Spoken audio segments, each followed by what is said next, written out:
সংসদের আগামী অধিবেশনে তোলা হবে স্বাস্থ্য সুরক্ষা আইনের বিষয়টি।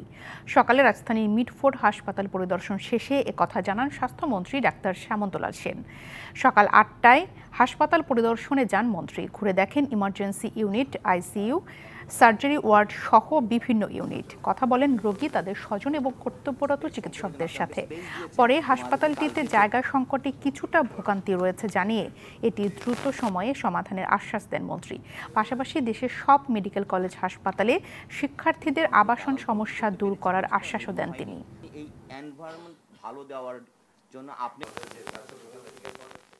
আমার চিকিৎসকরা কাজ করছে কিভাবে, তাদের সুযোগ সুবিধা, রোগীরা সেবা পাচ্ছে কিনা। আমার ডাক্তারদের যেরকম প্রোটেকশন দেওয়ার দায়িত্ব, আমার কিন্তু রোগীদেরও প্রোটেকশন দেওয়া এটা আমার দায়িত্ব। সেই জন্য আমি স্বাস্থ্য সুরক্ষা আইন নিয়ে খুব তোড়জোড় করে কাজ চালাচ্ছি। আর যেন অন্তত আগামী সংসদে যদি আমি এটা ধরতে পারি, তাহলে একটা স্বাস্থ্য সুরক্ষা আইনটা করতে পারলে রোগীরাও ভালো সেবা পাবে, চিকিৎসকরাও ভালো থাকবে। নগদের কাছে সব গ্রাহকই প্রিয়, তাই তো সারা দেশে ক্যাশ আউট চার্জ সবচেয়ে কম।